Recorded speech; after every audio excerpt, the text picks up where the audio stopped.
ሃይ ስኩል በባለፈው ክፍል እናቴም በአለምዬ ቀልድ አታውቅም ቶሎ ውጭ ብላኝ ወደ እነሱ ቤት ሄድኩኝ ብለን ነበር ያቋረጥነው።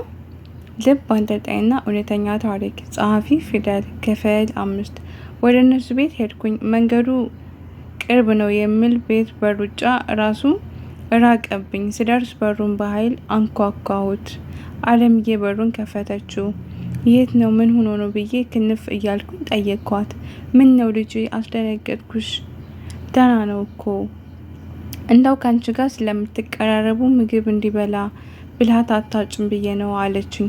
ትዝ ሲለኝ ለካ ከበረከት ጋር ቅርበት እንዳለን አልፎ አልፎ እዚህ ስመጣ እንደተግባባንና አንድ ትምህርት ቤት እንደሆነን እንጂ ሌላ የምታውቀው አንድም ነገር አልነበረም። ወዲያውኑ ወደ ራሴ እየተመለስኩኝ አይ ትምህርት ቤት በጣም አሞኛል። ከዛ ሶስቱንም ቀን ሲቀር በጣም አሞት ነው ብዬ ፈርቼ ነው ብዬ ነገሩን አደባበስኩት። ወደ ውስጥ ይዛኝ ገባች። የዛሬው ለየት የሚለው ፎቅ ላይ ነው ይዛኝ የወጣችው። የሌላ ሀብታም ሰው ሌላ ቤት የወሰደችው ነው የሚመስለው። እንጃ ከስር ያንን የመሰለ ቤት እያለ ሌላ ቤት በጣም ቅንጡ ነው። የሆነ ልቤ በእነሱ እየተናደደ የሆነ ልቤ ደግሞ የራሷ አሮባት የሰው ታማስላለች እያልኩ እየሳቁብኝ ከተደረደሩት ክፍሎች ውስጥ ገንጠል ያለውን ክፍል ከፍታ ገባች። ይበልጥ የሚያምር ደግሞ የእሱ መኝታ ቤት ብቻ ከኛ ቤት 2 እጥፍ መሆኑን ነው። በኳስ ተጫዋቾች እና በሚያማምር ሚስጥራዊ ስዕሎች እንዲሁም ቀለም በሚቀያይሩ የሚበሩ ጌጦች የተሞላ ክፍል ነው። ለትንሽ ደቂቃዎች ያህል ቦታዬ ላይ ተገኘሁኝ። ሲጀመር እሱ አይወደኝም፣ ቢወደኝም አንድ ቀን ቤታችንን ሲያየው ፍቅሩ ይወጣለታል እያልኩ ብቻዬን እያወራሁኝ ክፍሉን ስቃኝ ነበር። በኪ ፊቱን ተሸፋፍኖ ተኝቷል። በረከት ተነስ እስኪ ትንሽ ምግብ ብላለኝ እባክህ አለችው። እናቴ መብላት ስፈልግ እበላለሁ፣ አሁን ብቻዬን ተይኝ አላትኝ ድክም ልዝዝ ባለ ድምፅ። እሺ ስትፈልግ ደውልልኝ ብላ የመኝታ ቤቱን በር ዘግታ ወጣች። ለነገሩ እውነቷን ነው። ካልተደወለላት ይህንን የሚያክል ቤት ውስጥ በምን ይሰማል? ሆ ልክ በሩን ዘግታልኝ ስትወጣ ወደ እሱ ቀረብ ብዬ ቢኪ አልኩትኝ በፈጣሪ ስም። ይበልጥ የለበሰው ነጭ የሚያምር ብርድ ልብስ ውርውር አድርጎ ሲነሳ ደንግጬ ወደ ኋላ ሸሸሁኝ። የሚያየውን አላመነም። መልሶ በድጋሜ ተመልሶ ተኛ። በድጋሜ ተነስቶ አየኝና አቡ ብሎ እንደማቀፍ አደረገኝ። ከአልጋው ወረደ። ወርዶ ሲሄድ ደንግጬ ቁሜ እያየሁት ነበር። ከአጠገቤ በተቃራኒው ግን በሩን ከውስጥ ቆለፈውና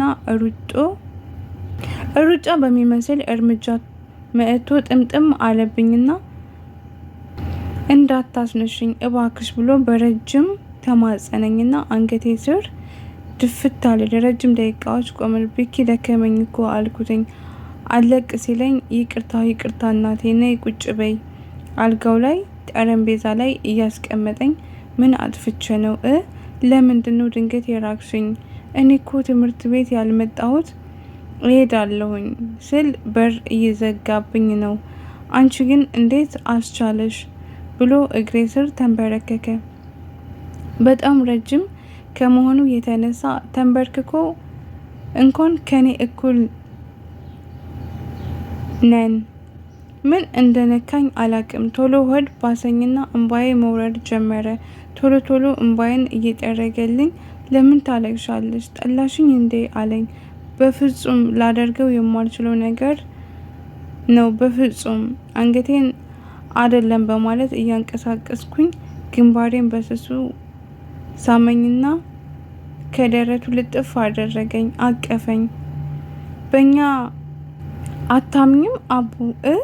እባክሽ አንቺ ልቤ ላይ ጽፌሻለሁ። ለአሁን ሳይሆን ለወደፊት ነው የምመኝሽ። የልጆች እናት እንድትሆኝ ነው የምመኘው። አንቺ ለምን ተስፋ ቆረጥሽብኝ አለኝ።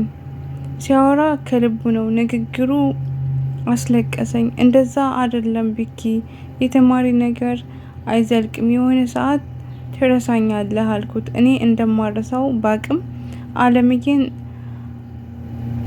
አልረሳሻትም፣ ልረሻትም አችም፣ ራሴን ብረሳ እራሱ አንቺነትሽን እኔን ያስታውሰኛል እያለ ውስጤን የሚነካ ንግግር ተናገረኝ። አትወጂኝም? እውነቱን ንገሪኝ ብሎ አይን አይን ተመለከተ። በሰዓቱ አዎ ማለት አልፈለኩም። ምክንያቱም እሱን በቀረብኩት ቁጥር ራሴን ማንነቴን ረሳዋለሁ። ያ ማለት ደግሞ እናቴን አስከፋታለሁ። በሰዓቱ ልዋሸውም አልፈለኩኝም ነበር። ስለዚህ በዝምታ መለስኩኝ። እኔ አንቺ እንደምታስቢው አይነት ወንድ አይደለሁም። የድሮ አመለካከቴን ቀይረሽልኛል። ያ ፍቃደኛ ከሆንሽ ንገሪኝ፣ ያለ ፍቃድሽ ስለሆነ ይቅርታ ብሎ በስሱ ሳመኝ። ወከክ ነው ያልኩት። ልቤ ወጋኝ። የሆነ ውጋት ተሰማኝ። ከዛ ምን ሆነክ ነው ቢኪ አልኩት። እንደማፈቅርሽ ለመግለጽ ሌላ ተግባር የለኝም አለኝ። ከዛ እንድመልስለት ፍጥጥ ብሎ ሲያየኝ ውበቱን ተመለከትኩና በልቤ ተመርቼ አይኑን ሳምኩትኝ። ከዛም አንተን አለመውደድ እንዴት ይቻላል ብዬ ንግግሩን በአጭሩ መለስኩለት። የኔ እናት ብሎ እንደለመደው አንገቴ ስር ገብቶ ውሽቅ ብሎ የራሳችን ዓለም ውስጥ ገባን።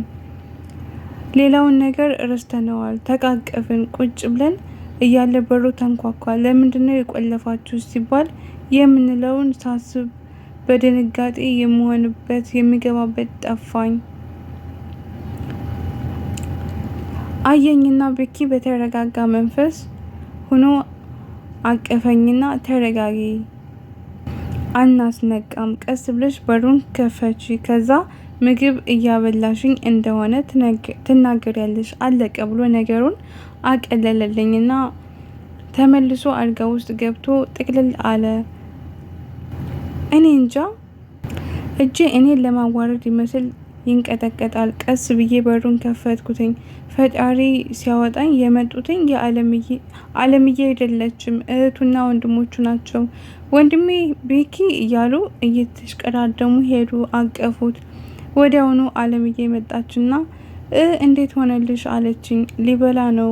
እነሱ እንደወጡ ሙሉ ምግቡን ይበላል። ከዛ ልጆቹ ቶሎ አስወጣቻቸውና እዛው መታጠቢያ ክፍል ስላለ ገብቼ እጄን ተጣጠብኩኝና እያጎረስኩት ምግቡን እንዲበላ አደረግኩት። አለምዬ ቁጭ ብላ እያየችን ነበር። እሰይ ልጄ ገላገልሽኝ እኮ አልበላም ብሎኝ ጨንቆኝ ነበር አለችኝ። እረ አለምዬ ግዴታ አይደል? ችግር የለውም። አንቺ ስንት ነገር አድርገሽልኛል እኮ መልሼ። ከዛ ቢኪን አየችውና ሁለቱም ፈገግ አሉ። ከዛ ደንግጬ ቢኪን ተመለከትኩትኝ። ለልጄ የምመኛትን ሴት ትመስያለሽ አለችኝ። አለምዬ ከመሬት ተነስታ ብትናገረችው ንግግር ደንግጬ የራሴ ምራቅ አነቀኝ። አንቆ እስኪደፋኝ ድረስ ትን አለኝ። ቢኪ ቶሎ ውሃ ሰጠኝ ለሱ ከተቀመጠው ላይ። ከዛ ጠጣሁኝና ተረጋጋሁ። ምን ነው ልጄ አለችኝ። አረ ምንም ትንታ ነው ብዬ ማግሮሱን ቀጠልኩኝ። ልጄ እንዳንቺ አይነት ሰው ይወዳል አለችኝ። ጠርጥራ ይሆን እንዴ ብዬ እየፈራሁ እንዴት አልኳት። በጣም ቆንጅዬ ነሽ እኮ የመስኪ ልዕልት ነሽ። መስኪ የእናቴ ስም ነው። በጣም ደርባባ ነሽ፣ ስርዓት አለሽ፣ የምታወሪበትን ቦታ ጠንቅቀሽ ታውቂያለሽ፣ ጎበዝ ተማሪ ነሽ፣ እናትሽን ታግዣለሽ። በዛ ላይ ልጄ አጠር ብላ ጠየም ያለች ሴት ነው የምወደው ይለን ነበረ። ተቃራኒ ህይወት ቢኖረንም ብሎ ይመኝ ነበረ። ከደሃ ህብረተሰብ የወጣች ንጽህናዋን የምትጠብቅ ሴት አገባለሁ ይል ነበር አለችኝ። ፊቷ በፈገግታ ተሞልቶ ሙሉ በሙሉ ስለኔ የምታወራ ይመስለኛል። እየፈራሁ ነበር። ጥሩ ነው፣ ደስ ይላል ብዬ የመጨረሻ ጉርሻውን ጠቅልዬ አፉ ጋር ሳደርሰው አይለያያችሁ ብያለሁ። እኔ መጨረሻችሁን ያሳምረው ብቻ ልጄን እንዳጎጅብኝ አለችኝ። በእጄ የያዝኩትን ምግብ ለቀኩትና ከመቀመጫዬ ተነስቼ ፍጥጥ ብዬ ቆምኩኝ። አለም ደነገጠች። ምግቡን ከልጁ ደረት ላይ አንስታ ሳህን ላይ አስቀመጠችው።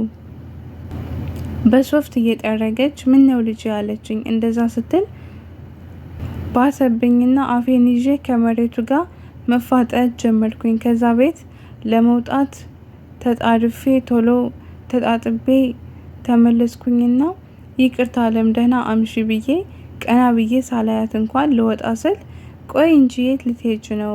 ደግሞ ተረጋጊ፣ የሚያስደነግጥ ነገር የለም። ቆየው ካወቅኩኝ ፍቅራችሁ ፊታችሁ ላይ ያበራል። እኔ ለምን በዚህ እድሜ ብዬ አልከሳችሁም፣ ልከሳችሁም አልችልም። ለእናንተ አሪፍ ነው። እድሜያችሁ እስኪደርስ ትጠናናላችሁ። በደንብ መተዋወቂያ ይሆናችኋል። በዛ ላይ አንድ ላይ ተምራችሁ አንድ ላይ የተሻለ ነገር ታደርጋላችሁ። አንድ ላይ ታምራላችሁ። በ2 አመት ብቻ ነው የሚበልጥሽ። ደስ ይላል። እኔ በፍቃዴ ልጅን ሰጥቼሻለሁ አለችኝ። ይህንን ሁሉ ስትናገር ለሰከንድ ራሱ ቀና ብዬ አላየኋትም። በጣም ፈርቼ ነበር። ከዛ ቢኪም ተነስቶ ወደ እኔ መጣና እኔ ለእናቴ ነግሬያታለሁ፣ ከሷ መደበቅ አልችልም። የዘመኑ አራዳ በያትኝ። ሳልነግራት ነው ያወቀችብኝ። እናም የወደፊቴ ህልሜ እንደሆነች ነግሬያታለሁ አለኝ። ከኔ ምላሽ የሚጠብቁ ይመስል ሁለቱም ትክ ብለው ይመለከቱኛል። ከዛ ሁለቱንም አላየኋቸውም እና ምን እንደምል ግራ ቢገባኝ አመሰግናለሁ አልኳቸው። ሁለቱም ከት ብለው ሳቁና አለምዬ እንደ እናት እቅፍ አርጋ ሳመችኝ። ጥላን ወጣች። ለምን ነገርካት ብዬ ጮኩበትኝ። እግሯ እንደወጣ ራሷ ናት ያወቀችው። ምን ላድርግ አለኝ። እንዴት ልታውቅ ቻለች? እንዴት አልኩት። ድንጋጤው አልለቀቀኝም። አንደኛ ስልኩን አይታ፣ ሁለተኛ አንቺ ስትመጪ ፊቴ ላይ የሚጨምረውን ፈገግታ አይታ፣ በዋነኝነት ግን ብሎ ንግግሩን ቋጨው። በዋነኝነት ምንድነው ንገረኝ። ስልክህ ምን? ወይኔ ጉዴ! እንዴት ነው ፊቷን የማየው አልኩት እየተብረከረኩኝ። በዋነኝነት የአንቺ እናት ውሳኔ ብቻ ነው፣ ሌላው ነገር እኛን አይለያየንም አለኝ። እናቴ ስትሰማ ምን ልትል እንደምችል ሳስበው ጭንቀቱ ባሰብኝ እና ብኪ ልወድቅልህ ነው አልኩትኝ። ሴት ልጅ ስታፈቅር የምትፈራው ሰው ብቻ ነው ሊያረጋጋት የሚችለው ብሎ ከንፈሬን በስሱ ነካ አደረገኝ። ሌሎች ሰዎች ላይ ብዙ ነገር ልል የምችል ልጅ በሱ ሲሆን ድርቅ ብዬ እቀራለሁ፣ ክብሬን እረሳዋለሁ። እሺ አለምዬ እንዴት አወቀች? የስልኩ መክፈቻ ምን? ሁሉንም ንገረኝ አልኩት። ሁሉ ነገር ይሆነሻል፣ በዋነኝነት ግን ነይ ላሳይሽ ብሎ ወደ መታጠቢያ ቤት ክፍል ወሰደኝ። ታዲያስ ቤተሰብ የዛሬው ፓርት በዚያ በቀር፣ በቀጣይ ፓርት እንገናኛለን። ቸር ሰንብቱልኝ።